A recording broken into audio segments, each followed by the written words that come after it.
today we'll talk about an interesting topic, and I think one that's very different for each person. It's all about growth. It's all about a growth mindset. It's about how we don't stand still, how we can change things, um, instead of just doing the same over and over again. And I think maybe a lot of people are concerned with that at the moment as well, where they feel like, or they are hit with reality that, well, the industry is massively changing at the moment, and whatever has worked so far is maybe not working anymore, right? And instead of despairing and wondering what's happening around you, maybe it's time to look inwards and think about how you can kind of leverage what you already know and embark on a new journey. And I think you, Emmanuel, again, are doing different things, picking up different art endeavors again. So, do you want to share a little bit about that? Yeah. Oh, I mean, I think my situation obviously might be a little different than a lot of people's, but I mean, for me, I'm taking this opportunity to sort of take the downturn and try to learn something new, and not necessarily about leveling up. For me, it's a little bit more like going out of my comfort zone to discover what art means to me and what the next, maybe let's just say the next couple years of my life, working or not, whatever art making, that what that would mean to me. And I think you only achieve that by literally going out of your comfort zone by doing something completely different, right? I mean, completely different can be anything, but I went from environments to now I'm like uh, sculpting, Right. and there's a good chance where I may just pick up some paint and learn that. And I don't think it's, I think a lot of people are like, oh, you're just doing too much. You're going to focus on one thing. And I think I am focusing on one thing. I'm focusing on my growth in art. Technique is technique. How you do the medium is the medium. I don't think it has any difference for me. So I think I'm just trying to keep myself uncomfortable. Hmm. And the Hmm. only way to do that is by doing something that, well, you don't know how to do, or something that challenges you. And in being challenged and being uncomfortable, you find out a lot about yourself. And that doesn't have to obviously be art. I mean, you could go and learn a new sport, or, do an instrument, learn an instrument, anything, right? You're learning Japanese, whatever Mm. that's uncomfortable, because I feel like that discomfort is what keeps me questioning who I am as a person, and and by extension what I do as an artist. And the other benefit is that when you start learning something new, like let's say I learned painting, right? Like Mm. I'm talking about analog painting, right? Right. Not obviously I can go into Photoshop and do this stuff, Mm. but Mm. you go analog painting, or let's say I'm sculpting, like after a while, the sculpting table, I come back to work on some projects. I'm fresh, Mm. and now I'm more energized doing the thing that I used to do, whereas it was kind of burning me out before. So I think, and it helps you realize what it is you want to do. Because I'm in a really interesting situation, because a lot of people say, "Well, you're looks like you're going to is fine art, right? You're becoming a fine artist," and I'm like, no, I'm still a commercial artist, but I just think that I know more what I can do and what I want to do. And so therefore, whenever jobs come around, and I ask the questions, and say, hey, do you does what is this job, and can I help?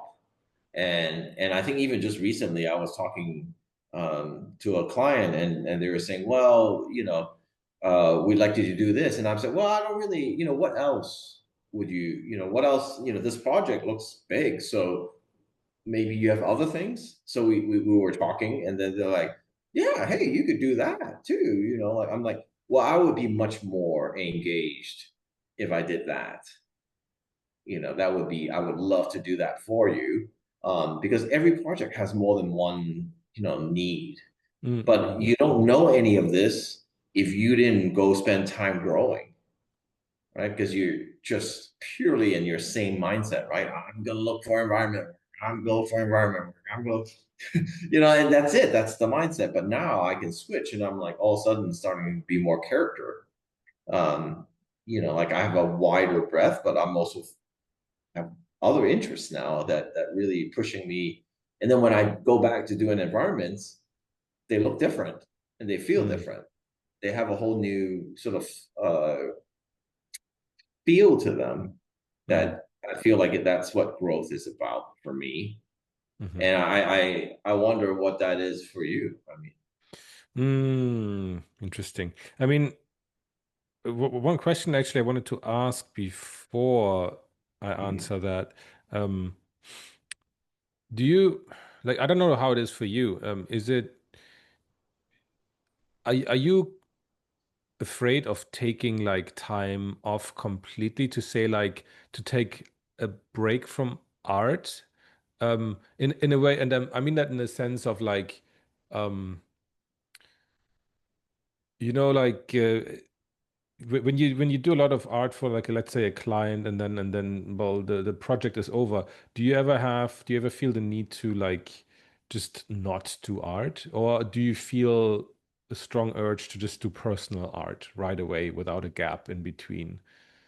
I think for me personally, I immediately want to do art, Mm, but not the kind of art that I don't want to do. I immediately because it's like I was just on a project for 4 months. mm, mm, So when I finish, I'm like, wow, great. I get to work on my own art. mm, mm, mm, Immediately that's where my attention goes because that's what I want to do. I don't want to break from that. I've had a break from that. That's the mm, thing. mm. Because when I Ah, was on the interesting. project, I didn't really have a lot of bandwidth or time to do my own personal art. So, Right. I was tired. So I didn't do it as much as I would have liked. So like sculpting, I took a couple months break. So Mm, now I'm completely amped up and I want to do that. So yeah, I right. mean, for me that's what I would do. What do you do? Do you like take a break? Like I get the hell away from the computer. Yeah, I do have that a lot. That after a project, the first thing I want to do is not look at my computer anymore. And I do that. I do that. I really take like if I'm not forced to like sit in front of it, I prefer not to, or like do other things with it, like not look at art. That helps me a lot to kind of disconnect from like a commercial job. I don't have necessarily that urge where I'm like, oh, I need to really do some personal art, right? Or for me, maybe personal art looks different in that I don't know, go out with a camera and take some pictures, right? Um, and work on that. Um, but I'm wondering, like, were you ever just sorry, last question here before I start talking about myself. Did you ever feel like in the previous years that like you needed to kind of keep up with the art, or whether that was commercial or like personal art, to like like to keep the ball rolling, to not have any gaps in your resume, to have something to show for that you did something, right? I think a lot of younger artists have a lot of concerns about that, like and trying to jump from like project to project and being anxious when like their calendar is not like full back to back. Were you ever like that? And maybe something has Well, changed I for you? mean, there was definitely a time where I was like that because there was a time when I would do whatever I could, like immediately after a job, do new work so you can entice people for another job, Exactly. because, you've learned a certain amount of skills. So now you want to show it and, do more work. And it's just a snowball effect. Right. But as the years went by, I realized um, that I don't want to do that. It was just Mm. too, I mean, that added to the stress, added to the Mm. burnout, it's just like immediately, oh my God, I gotta look, and I gotta start, freaking out and doing this, that, and the other thing. And I think at some point, Now I'm just all about sort of enjoyment. I live my life every day. I just try to enjoy it, you know. Mm, But it's very different mindset than somebody who's just starting out, right? I mean, they're really trying to just get a foothold, mm, and it's difficult because I've already had a pretty long career, so it's kind of one of those things where it's like for a lot of younger people, they may be like, it's easy for you to say that, you've been mm, around doing the work, and for them, they might feel, well, what do we do, in especially in this climate? But I'm always going to be the same, and I'm going to be the same broken record. It's just that you have to.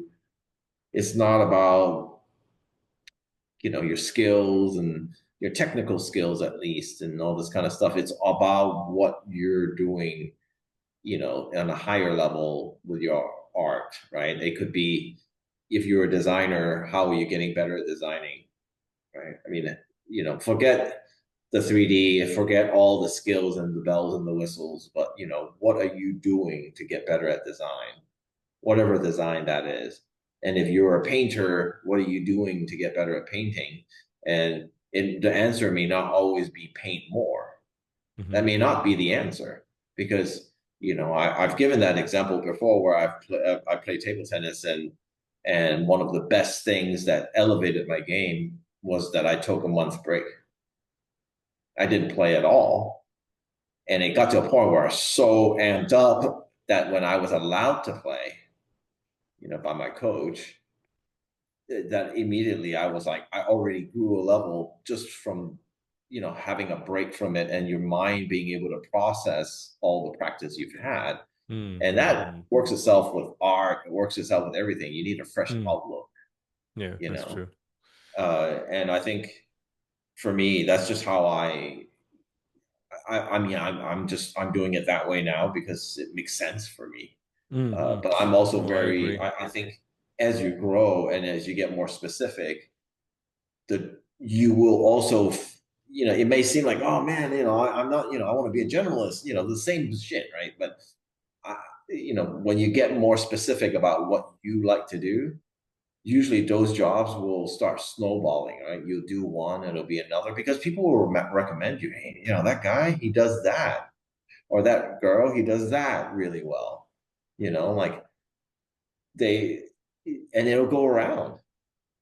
No, nobody's going to talk about you if you're just okay. Mm-hmm. Well, True, true, hey, true. yeah, Yeah. they won't remember you. Yeah. I mean, I mean, that's me. You tell me the about you, thing man. the thing about taking breaks, I think, is very very true. Like, if you work out a lot, then the body will tell you at some point that it really needs a break. And yeah, sometimes the best exercise is to not do anything and let the body recover, right?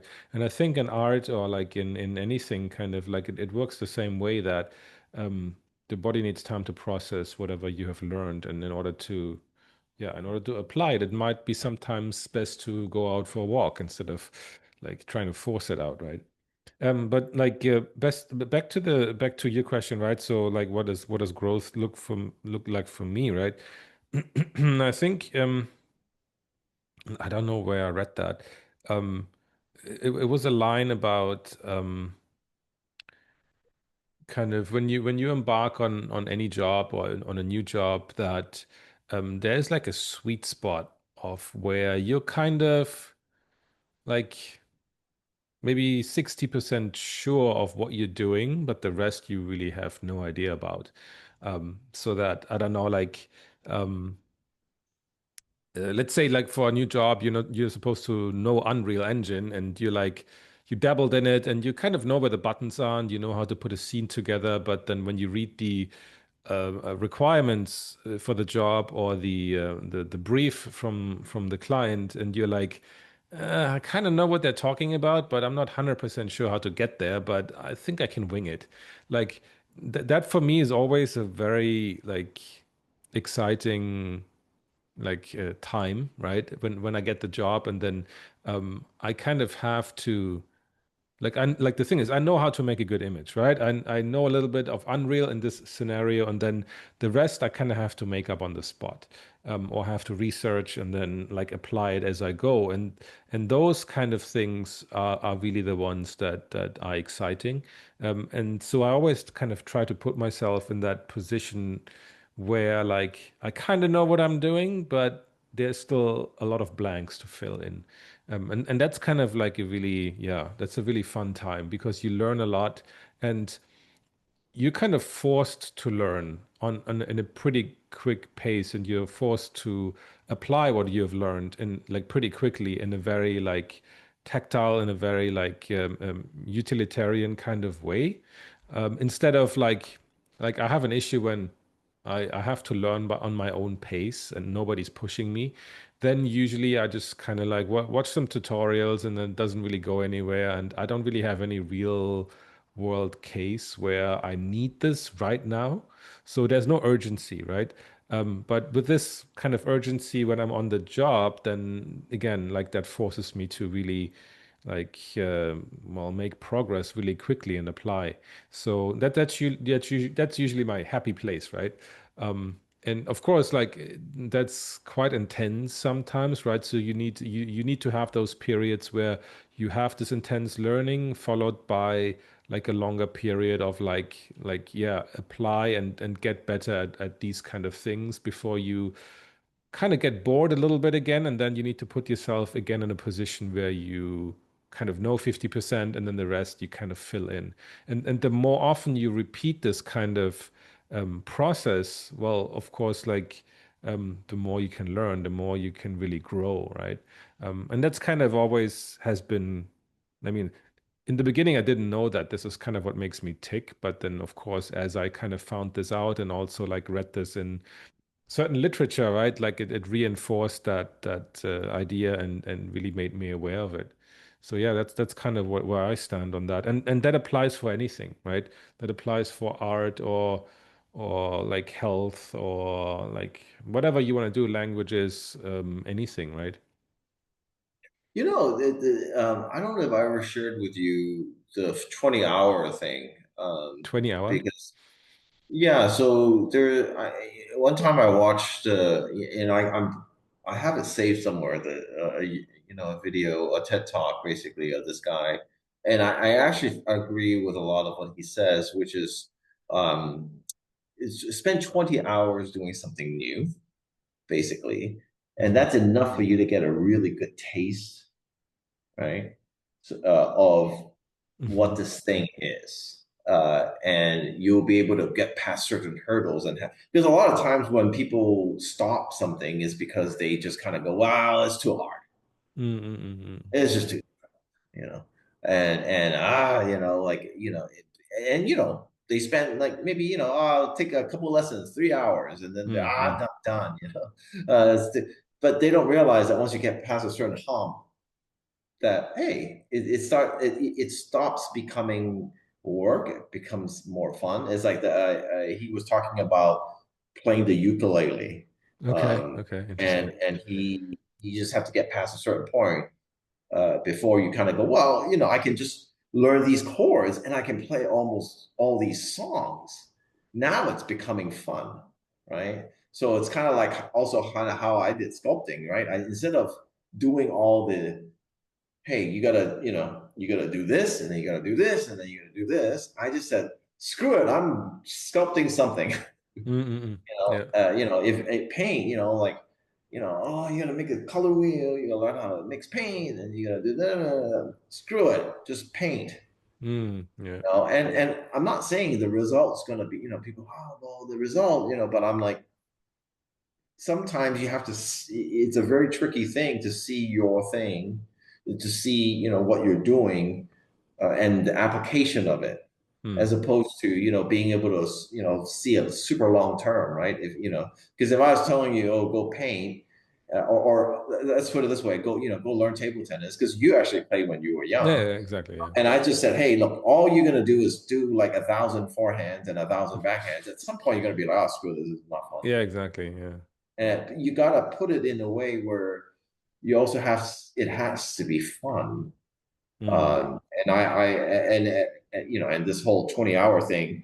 I mean, I'll find it. We can link it. and Mm-mm. I'll find it. But it was, and I may have gotten some things wrong, but it was a really good listen, and it really made me think, oh, yeah, you can learn anything. You don't have to be the pro at it. Yeah, that's the Learn thing. That's I anything. think that's what keeps most people away from it. For me as well, right? Like if you like I'm trying to find a good example. Like I think painting, yeah, um there is something about like the learning process, and I see that in my kids as well, that like some kids are very much like, oh well, I don't want to paint anything because I know it's not going to be good, right? And then there's other kids, like they have a very, Your very, kids? Your kids? not my kids in that example, but like I'm just saying like my kids and like their friends and like when I see them and how they talk and behave, right? So there's one kind of people, kids, where yeah, they say they have like reservations, right? They're like, "Oh, I don't want to really draw anything. Like I'm not very good at it. I don't want to do it." Right? Then you have those, and then you have other kids who really don't care about it. They just scribble anything, right? And they're not so concerned about um, the outcome, and that is especially true in the very early years, right? Kids are very Uh, unencumbered, but then once they kind of yeah, more aware of other people's opinions, and once they're being graded in school, like you find a lot more kids who are like, ah, yeah, but that wasn't very good. Like I don't like it. Like they suddenly pay a lot of attention to what other people think, right? And I think maybe that's just like what holds a lot of people back, including myself as well, right? Where like well, I'm sitting in front of an empty canvas, completely white, right? Like I don't know where to start. I think it's not going to be good. So, like, and I think as we get older, that process is very internal and kind of keeps us from doing things. Whereas like, yeah, just start, right? Like that's why people prime the canvas, right? Or like, just start something because you need to remove the fear of starting because that's the biggest thing. Same for like running, same for exercising. Like the most difficult part is not the running itself, like whether you run 10 minutes or 3 hours, like there's the same kind of hesitation, and that's the one from your chair to get the shoes on and get out the door. That's the most difficult part, right? Or in language learning, right? It's just the getting any getting kind of learning. comfortable, getting comfortable just speaking in a language that's not your mother tongue, right? And yeah, you're gonna suck. You're gonna be really bad for a really long time. But if the biggest hurdle is again just like opening your mouth and saying those words that are in your head, right? And not being afraid to sound ridiculous or wrong, right? And that's again what keeps most people, I think, from Well, I mean, starting I even think something new, right? also more importantly, don't worry about sucking. Don't Yeah, worry. exactly. Yeah. It's a journey to be enjoyed. Like if you don't spend your time, like a lot of people, oh, well, I don't have a job, but I'm like, look, regardless of the fact you don't have a job right? That's a Mm, fact. I mean, you may have a job tomorrow, but you don't have a job right now. So nothing's changing by you freaking out and I mm, sucking. Da, da, da. Might as well put the best attitude you got so that right. you can enjoy the day, for Christ's sake, because you only have now anyway. Yeah. And I totally, I think it's just one of those things where just make sure you're not stuck so much at that result and that you enjoy the journey, you know. Yeah.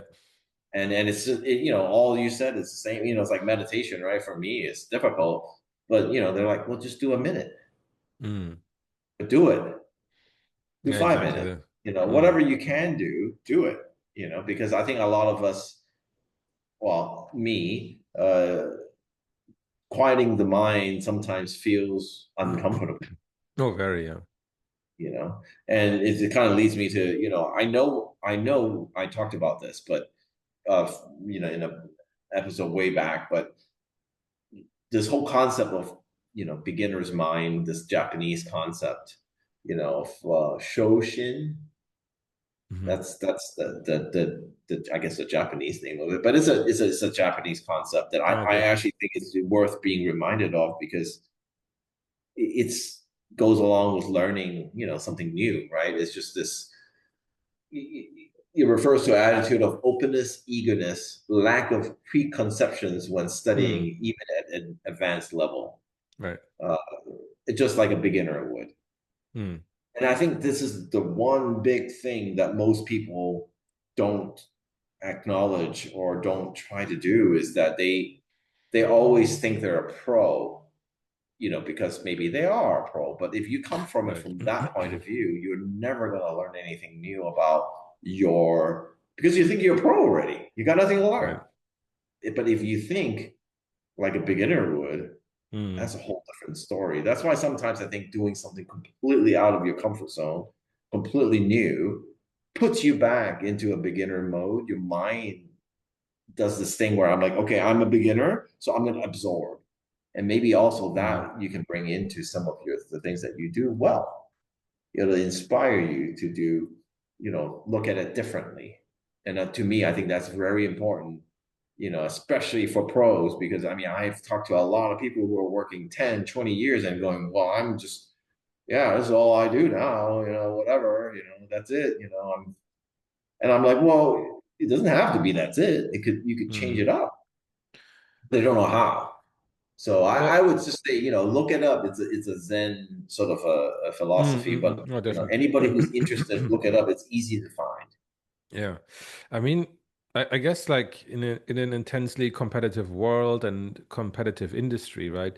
Of course, there's a lot of things about like peer pressure and the status, right? That we want to or we need to appear professional, right? To be able to work with the companies and people we want to work with, right? Because who wants to work with beginners, right? Everybody wants to work with pros.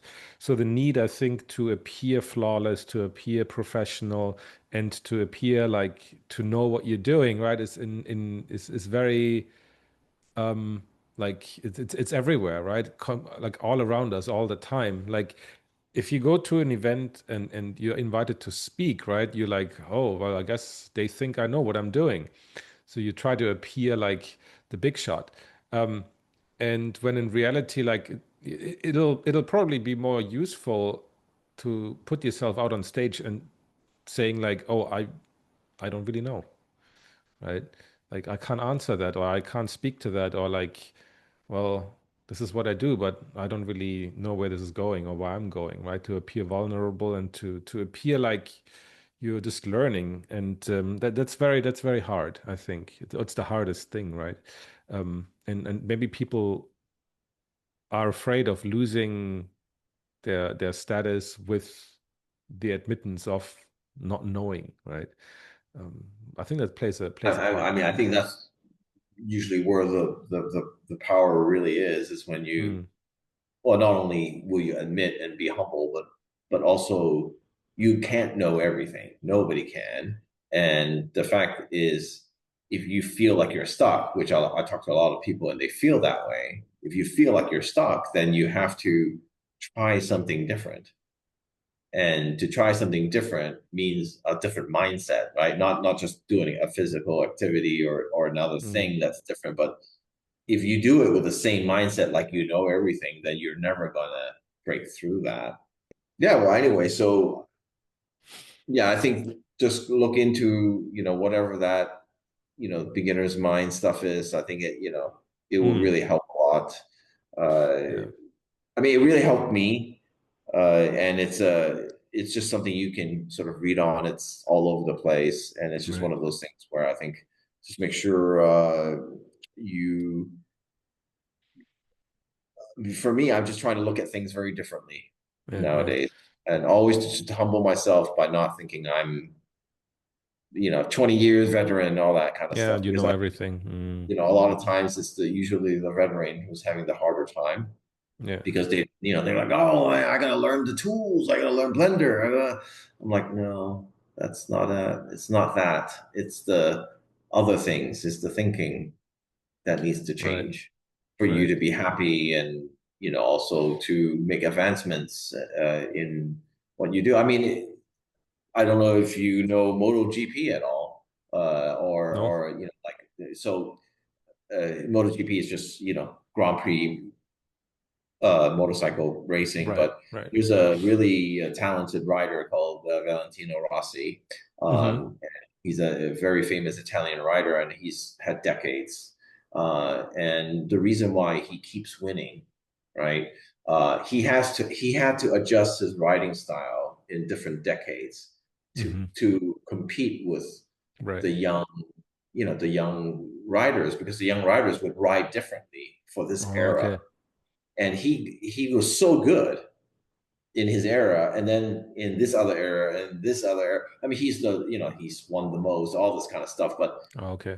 he's exciting because also he changed his riding style for each era of Wow. new drivers, and I think kind of have to do that. And much, but he's just showing what he does, and he does this car racing now, and he has a very different. Uh, a lot of people who do really well at some kind of sport or any, they also have other things that they're constantly learning. And I Mm-hmm. feel like it kind of promotes them a little bit in terms of like having that mindset of how to learn, but also having that beginner's mind, really hungry, really like, because when you're learning something at the beginning, you're trying to put this together, you're excited, like, Mm, but exactly. now when I talk to some of my peers, everybody's like, whatever, it's the same Mm. thing. So, that's what I'm saying is you need to have some adjustment here, Mm. and not so much like the Blender thing. I mean, I think everybody's like, they think they're going to learn Blender and it's going to be like magic. I Automatically be wish. good. It's not like that. So Exactly. anyway, I that's mean, what I, no, that's really true. It's really true, right? And it's also makes you uncomfortable, right? And it gets harder and harder as you grow older, right? And not every way will work for everyone, right? So that's why I think, like I said in the beginning, it's a very personal kind of experience, exactly what works for you, right? But I hope this little talk helped you in kind of pushing you out of your comfort zone a little bit and maybe lowering the bar a little bit for the next thing that you guys want to learn. If you have anything you're currently tackling or thinking about embarking on a new journey, please drop us a comment in the comments below and let us know. Would be really interesting to hear. Anyway, thanks so much for listening and watching, and see you guys in the next one.